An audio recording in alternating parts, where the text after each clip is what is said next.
confluence but a spiritual one. Bathing here symbolizes the elevation of the soul and the attainment of moksha, the liberation. Known as the king of pilgrimages, this site embodies the eternal cultural heritage of Sanatan Dharma. The royal bath, the Rajasi Snan,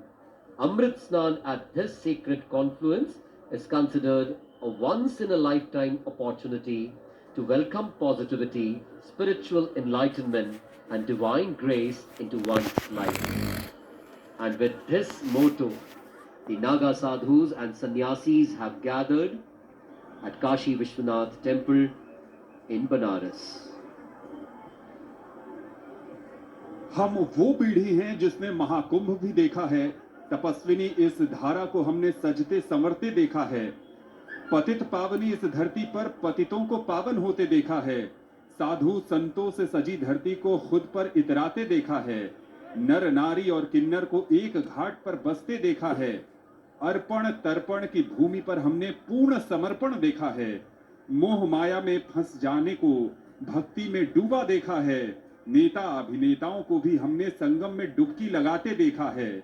हाड़ कपाती सर्दी में हमने अमृत स्नान भी देखा है, संगम की नदियों को हमने मिलकर नृत्य करते देखा है,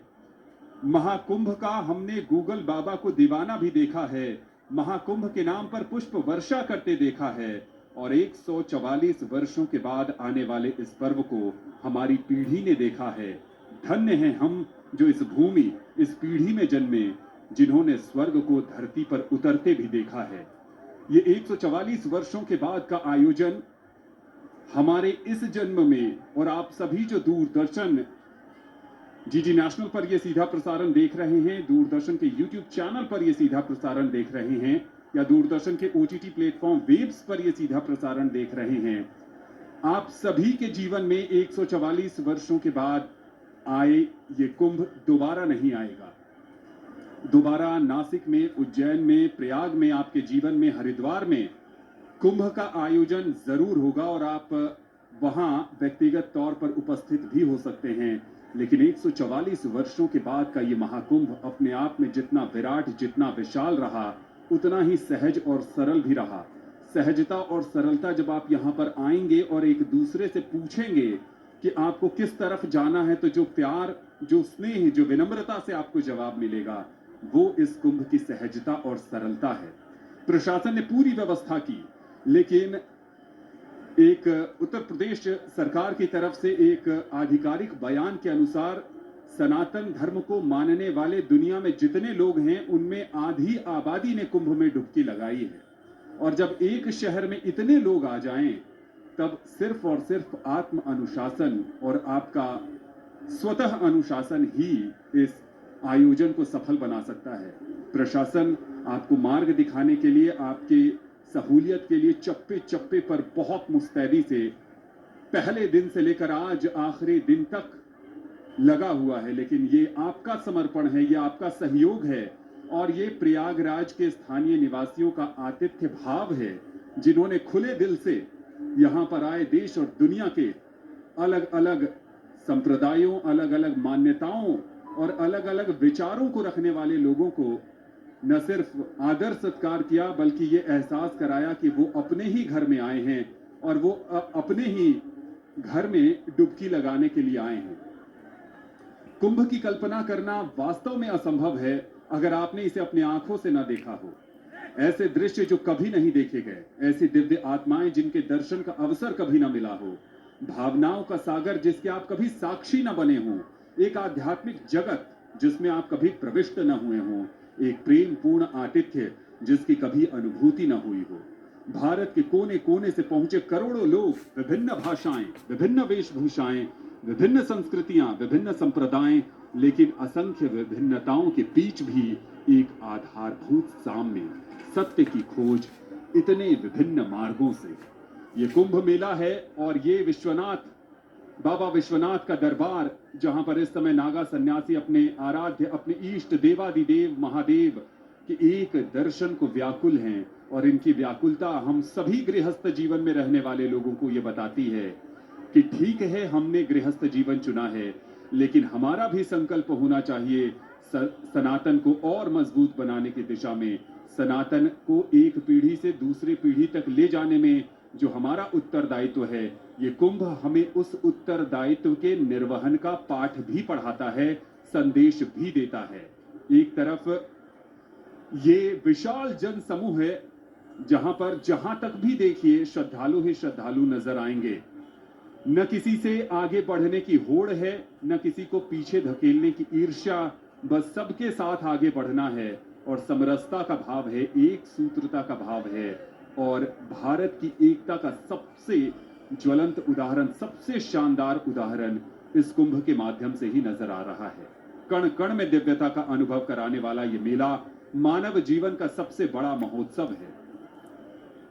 हम लोग समझते आए, जानते आए कि संतों और सन्यासियों का ये मेला है, लेकिन नजदीक से जानने समझने पर और ये दृश्य देखकर आपको लगेगा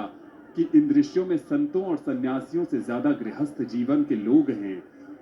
जो एक डुबकी की आस में न जाने कितने किलोमीटर पैदल चलकर आए हैं, कितने दूर, कितनी मील, हजारों हजार मील की यात्रा करके आए हैं। चाहत बस एक है, त्रिवेणी के इस जल में संगम के घाट पर आना है और इसमें डुबकी लगाना है और अपने जीवन में एक नई ऊर्जा को लेकर जाना है। और एक ऊर्जा यहाँ पर नागा सन्यासी भी हासिल कर रहे हैं बाबा विश्वनाथ के दरबार से। बिल्कुल, ये मानवता की अमूर्त सांस्कृतिक धरोहर है, क्योंकि ये दिव्य है और भव्य है। और अब की बार ये महाकुंभ डिजिटल महाकुंभ भी रहा है। एआई यानी आर्टिफिशियल इंटेलिजेंस का बहुतायत में प्रयोग किया गया, एक कदम परंपरा से भविष्य की ओर बढ़ाया गया। वाकई ये सनातन का गर्व है, ये महाकुंभ महापर्व है जहां हर कोई उत्साहित है, हर्षित है और कई लोग जो, जैसे कि आनंद जी बता रहे थे, हजारों हजार मील की यात्रा तय कर पहुंचे हैं प्रयागराज। और जब इतनी बड़ी तादाद में श्रद्धालु एक स्थान पर पहुंचे हो, एक तीर्थ स्थान पर पहुंचे हो, तो माना जाता है कि तीर्थयात्री के मन में किसी प्रकार का शिकायत का भाव नहीं होना चाहिए। उनके चेहरों पर ऐसी ही मुस्कान होनी चाहिए, एक सुकून का भाव होना चाहिए, क्योंकि उन्होंने 144 वर्षों के बाद आए महाकुंभ में प्रयागराज में त्रिवेणी संगम के पवित्र जल में डुबकी लगाई है। तो किसी भी प्रकार की शिकायत का भाव मन में नहीं होना चाहिए। न ही इन श्रद्धालुओं को देखकर आपको लगता होगा कि इनके मन में किसी भी प्रकार की शिकायत है। हर कोई आत्म अनुशासन का पालन कर रहा है, क्योंकि शासन अपनी ओर से नीतियां बनाती है, प्रशासन उन नीतियों का क्रियान्वयन करता है। लेकिन जब तक जनता, जब तक सामान्य जनमानस आत्म अनुशासन का पालन न करे, ऐसे महाकुंभ का आयोजन नहीं किया जा सकता। और इसलिए आप देखिए, एनडीआरएफ, एसडीआरएफ, गोताखोर, जल पुलिस, अश्वारोही दल, सभी के सभी इस सनातन की रक्षा के लिए जुटे हैं। इस सनातन के पालनकर्ता जो श्रद्धा लेकर आ रहे हैं, जो अपने मन में भाव लेकर आ रहे हैं, जिनके मन में विश्वास है, भक्ति है। और ये देखिए, लोग अपने पूर्वजों के चित्र लेकर भी पहुंच रहे हैं, उनके छाया चित्र को, उनके फोटो को पवित्र जल में डुबकी लगवा रहे हैं, क्योंकि जो पितृ हो गए हमारे, जो हमारे ऐसे दादा परदादा जो भौतिक रूप से हमारे बीच नहीं रहे, वो इस 144 वर्षों के बाद आए पूर्ण महाकुंभ का दर्शन नहीं कर सके। उनके छाया चित्र को पवित्र डुबकी लगवाई जाती है और इस पूरे वातावरण को, इस ऊंचे दृश्य में जो पुष्प वर्षा होती नजर आ रही है, उत्तर प्रदेश शासन का यही मानना है कि जब भक्त पहुंचे हैं, जब श्रद्धालु विश्वास के साथ कई किलोमीटर पैदल चल तपस्या करके पहुंचे हैं प्रयागराज में, तो उन पर पुष्पों की वर्षा होनी ही चाहिए। और इसलिए इस समूचे इस कुंभ मेले में हमने यह देखा कि जब जब अमृत स्नान हुए और जब जब पर्व स्नान हुए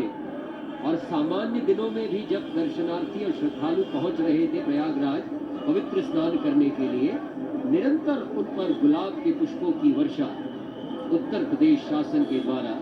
इस प्रयागराज मेला प्राधिकरण के द्वारा करवाई जा रही है, क्योंकि ये हमारी संस्कृति